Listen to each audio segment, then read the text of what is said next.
if you walk into an empty concrete room, right, and you close your eyes and just imagine this vibrant, warm art studio, are you just daydreaming? Right. Or, and this is wild, are you taking the literal, mechanical first step in rewriting physical reality? Oh, man. Welcome to today's deep dive. We are so thrilled to have you with us because today we're tackling, well, what is arguably the oldest, most fiercely debated philosophical question out there. Does the physical world around you shape your mind, or does your mind shape the physical world? It really is, the ultimate chicken or egg question of human existence. Yeah. And to explore this for you today, we're pulling from this highly fascinating, fiercely argued essay by a writer named Shuifeng, and it's titled, Consciousness Determines Existence. Yeah, and before we jump in, just a really quick note for you, our listener. In this essay, the author makes some incredibly bold, provocative, and honestly culturally sweeping claims to support his points. Very sweeping, yeah. Right, so as your guides on this deep dive, we want to be absolutely explicit about this. We are completely neutral here. Totally impartial. Yeah, we aren't taking sides, and we definitely aren't endorsing the author's specific cultural or political views. Our mission today is purely to unpack the fascinating logic, the underlying mechanisms, and just the sheer scale of the ideas in the original text. Exactly. We just want to look at the architecture of his argument, regardless of how controversial the paint job might be. Well said. Okay, let's unpack this. We have this massive debate between materialism and idealism. How does Shuifeng even begin to build a case that the mind actually precedes matter? So he begins by essentially diagnosing the human race. Okay. He argues that the reason this debate is so messy and the reason we can never seem to just agree on reality is because human beings do not all interact with the material world in the same way. Like we're on different frequencies or something. Yeah, exactly. We aren't operating on the same frequency. So to clear the confusion, he actually constructs a 5-tier hierarchy of humanity. And this is categorized entirely by how much a person relies on physical existence versus their internal consciousness. Right, and he groups the vast majority of people into the bottom 3 tiers. He treats them almost as this, collective baseline of humanity. People who are just completely tethered to the physical world. Yeah, and he starts with what he calls ignorant people who, according to him, operate purely on animalistic survival instinct. Like you drop them on a deserted island and they just react. Right, to the heat, the hunger, the predators. They're just surviving. Exactly.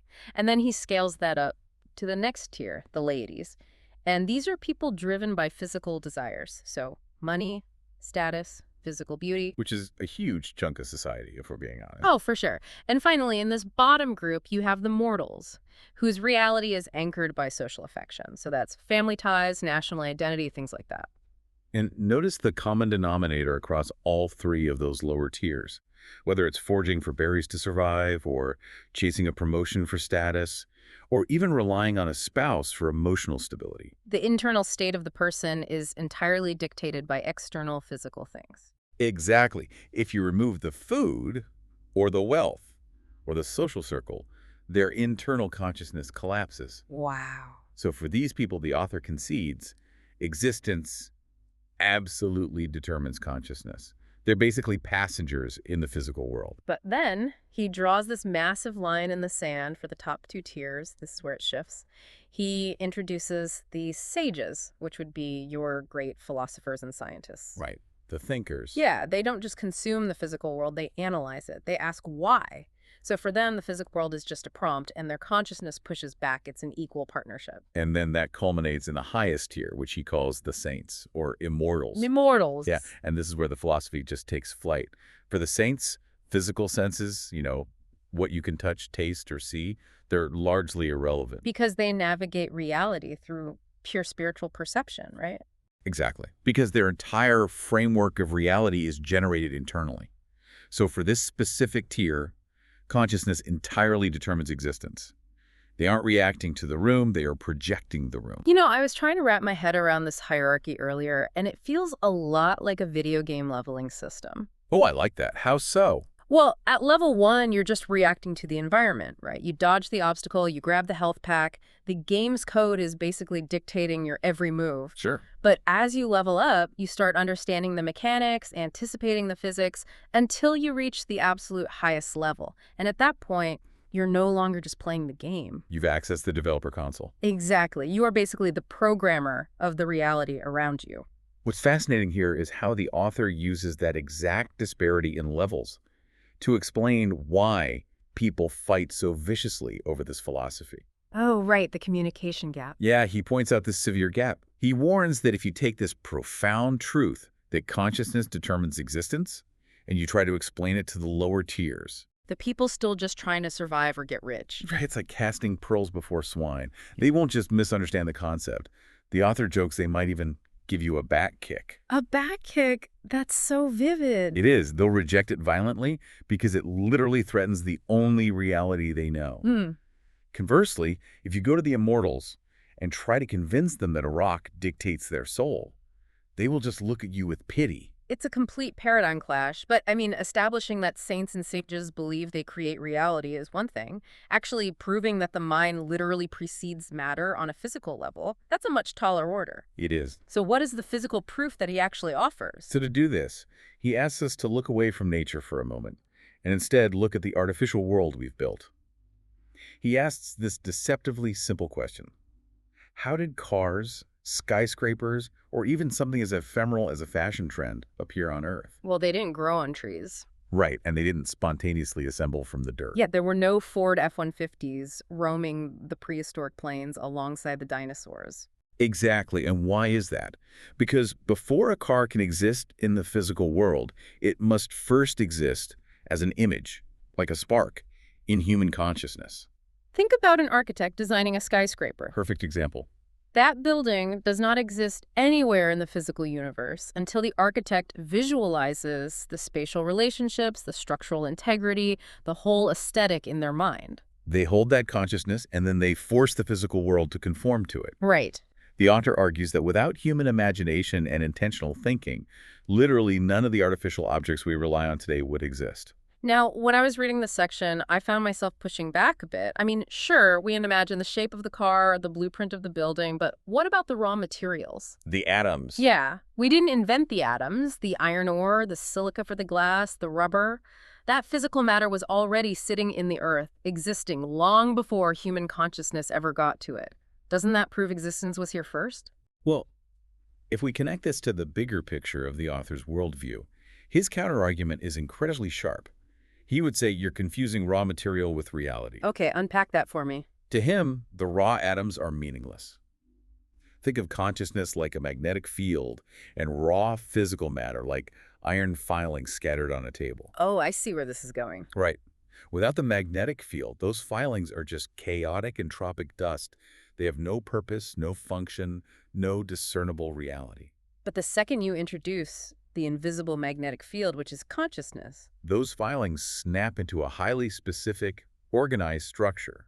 A combustion engine isn't just iron, it's iron that has been organized by intentionality. the purpose and the structure are birthed exclusively in the mind. Exactly. Without consciousness organizing it, the Earth would just remain a barren rock floating in space. That magnetic field analogy makes perfect sense. The physical stuff is just the medium, but the mind is the message. And what's wild is that he scales this argument way past individual objects like cars or clothes. He really does. He argues that if individual consciousness creates objects, then collective consciousness creates our entire living environments. And he starts small, just looking at a single room.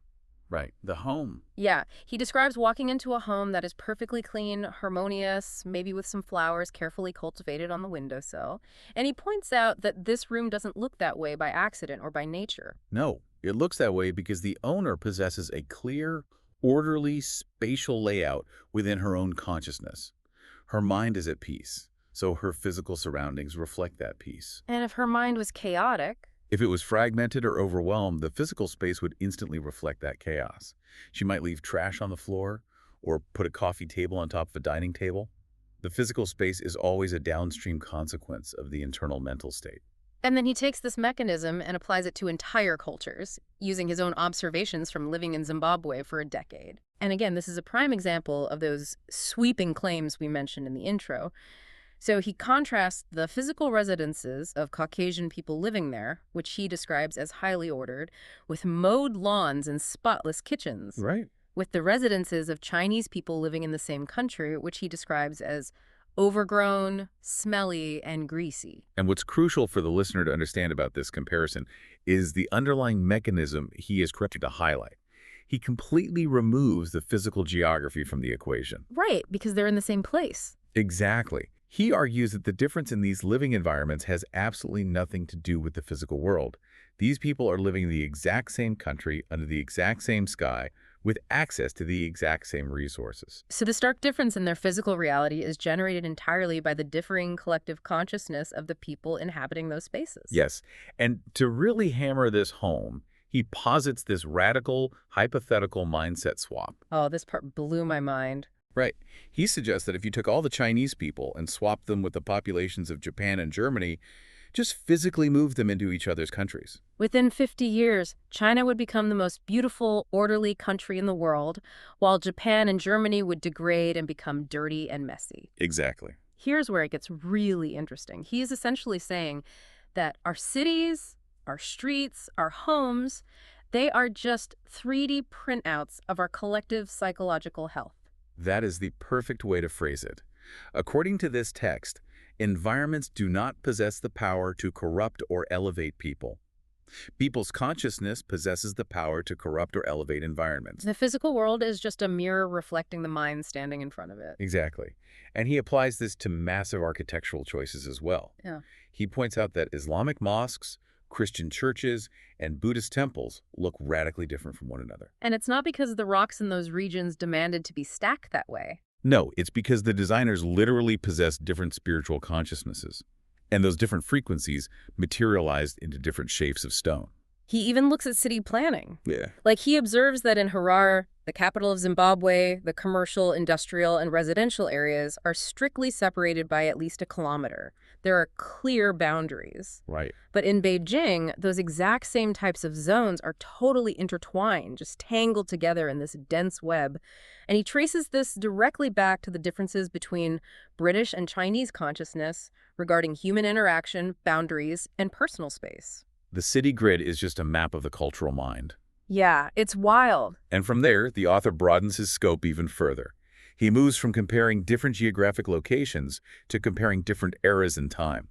Because if consciousness truly builds our world, it shouldn't just explain why two cities look different today. It should explain how an entire nation can physically transform overnight. Exactly. And he points to the shifts in collective consciousness over decades. The most vivid example he uses for this is the evolution of fashion. Yes. The Cultural Revolution. Right. He compares the era of the Chinese Cultural Revolution to the modern day. He notes that back then, women's fashion was severely physically restricted. The reality was defined by yellow, gray, or blue clothes. No skirts, no high heels, no perms. Right. He even details how women's breasts were tightly bound, because showing any curve at all would get a woman labeled as a foxy spirit or a flirt. The physical reality of the human body was incredibly constrained. But look at today, he says. Women dress beautifully, freely, highlighting their individuality like, well, as he puts it, fairies descended to the world. And the crux of this example is that the physical bodies of the women didn't fundamentally change. The fabric available on planet Earth didn't change. What changed was the mind of the culture. Right, the collective consciousness shifted from a state of restrictive conformity to a state of expressive individuality.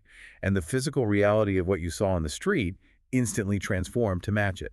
He then rapid fires this list of massive demographic and structural differences across the globe, attributing every single one of them to consciousness. Quite a list. Yeah, he asks why the U.S. population grows slower than China or India's. Why do some regions practice monogamy while others have historically practiced polygamy? Why did previous generations have massive families while a more recent generation in China manifested a one-child policy? He even brings up scientific achievements, specifically Nobel Prizes. Oh, this part was fascinating. He asks why Americans win so many Nobel Prizes while mainland China historically has not. And to explain this, he uses this incredibly simple but striking food analogy. The hamburger and the noodles. Yes. He says if you want a hamburger, you don't make noodles. If you want chicken, you don't cook pork. So his logic is that a society's intellectual output is a direct physical manifestation of its collective spiritual focus. Exactly. If a culture focuses its collective mind on, say, social harmony or bureaucratic stability, the noodles, it cannot simultaneously manifest disruptive, paradigm-shifting scientific discovery, the hamburger. The physical output is strictly bound by the input of consciousness. Yes. And he applies this same logic to political systems, like the U.S. two-term limit for presidents versus other nations where leaders serve endless terms. It's all just a recipe chosen by the mind. So what does this all mean? I mean, I have to admit, it's a dizzying perspective, and I really want to push back on this because is it really as simple as the hamburger versus noodles analogy? Right, it seems almost too simple. Yeah, the author is basically saying a nation's scientific achievements, its population growth, and its deepest constitutional laws are exactly the recipe they consciously decided to cook. But what about the physical realities of history? Like geography. Yeah, geographic luck. What about natural disasters or colonialism or access to waterways? Surely physical existence forces a culture's hands sometimes, right? This raises an important question about the absolute rigidity of the author's worldview. And the truth is, he has to reject your pushback entirely. Really, entirely. Entirely. To him, the answer is yes, it is exactly that simple. There are no accidents. To admit that geographic luck or a historical natural disaster plays a defining role in a culture's destiny would be to concede that existence determines consciousness. Oh, and that would break his entire philosophical framework. Exactly. So he refuses to do that. For him, whether it is the greatest creator making plants and animals or a modern nation designing its government, consciousness is the ultimate exclusive cause. It is a zero-sum game. Yes. If you hold the recipe for a sprawling empire in your mind, that is the meal that will appear on the table, regardless of where you are geographically sitting. Wow, it is a really uncompromising vision. Okay, so we've gone from the origins of the combustion engine to the layouts of massive cities, all the way to the demographics of entire nations. We've covered a lot of ground. We have. But as we head into the final section of our deep dive, the author brings this massive, sweeping philosophy all the way down to the individual. Down to you, the listener. Right. How does he suggest we actually apply this intense worldview to our own lives and our own futures? He illustrates this through a very telling anecdote. He recalls reading a critical article in a magazine about a young Chinese college student. Okay. And this student had laid out his long-term life plan.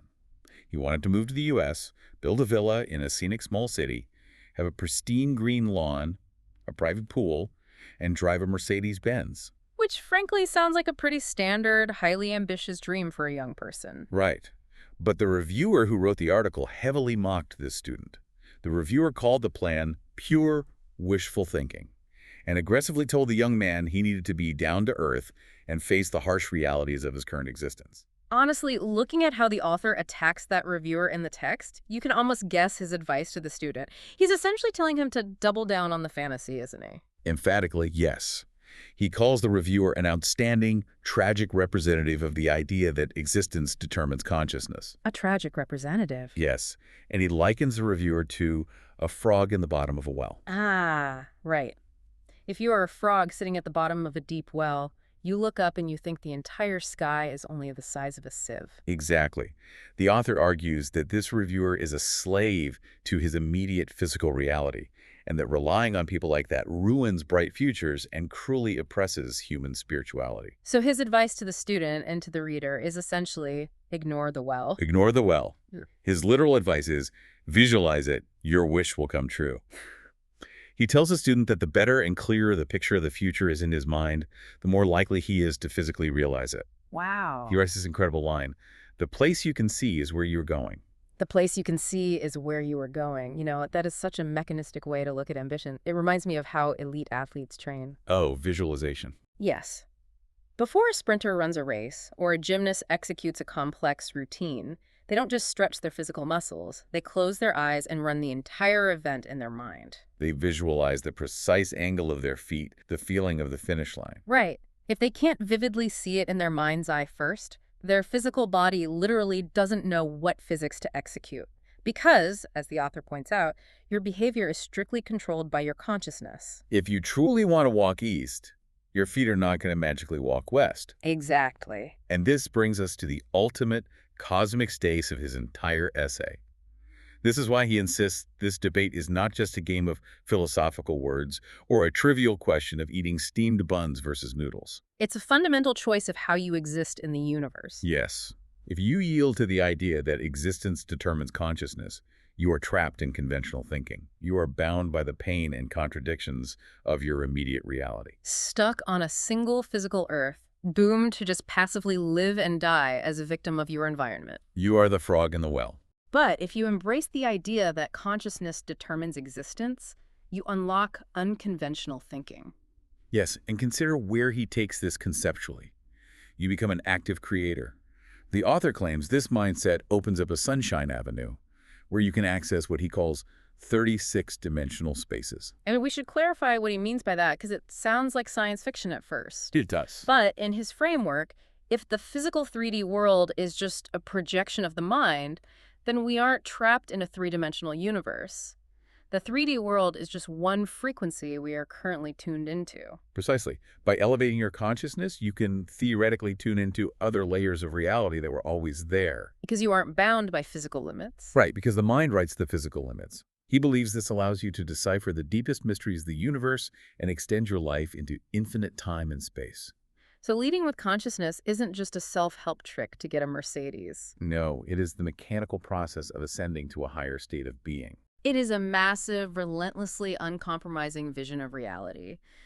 Just to recap our journey today, we started with the 5 tiers of humanity, ranging from the instinct-driven survivalists to the spiritually liberated saints. We looked at the hidden blueprints of everyday objects like cars and houses. Realizing they all started as a spark of thought organizing raw atoms, and then we scaled up to see how collective consciousness shapes our homes, the grids of our cities, and the shifting demographics of global empires. All leading to Xufeng's incredibly bold thesis that the mind precedes the material, always. And as we wrap up, I want to leave you with a final thought to mull over. Something that builds on this text but opens a completely new door. Okay, let's hear it. If our individual consciousness truly creates our personal physical existence, like the author passionately suggests to that college student, Right. what happens when your deeply held personal consciousness clashes with the collective consciousness of the society you live in? Oh, that's a great question. If a whole nation's collective mind is busy building one reality and your individual mind is busy building another, whose reality wins out in the end? That is a phenomenal question to chew on. Are you painting your room or is the building painting you? Thank you so much for joining us on this deep dive. Keep visualizing those realities, keep questioning the room you're standing in, and we will catch you next time.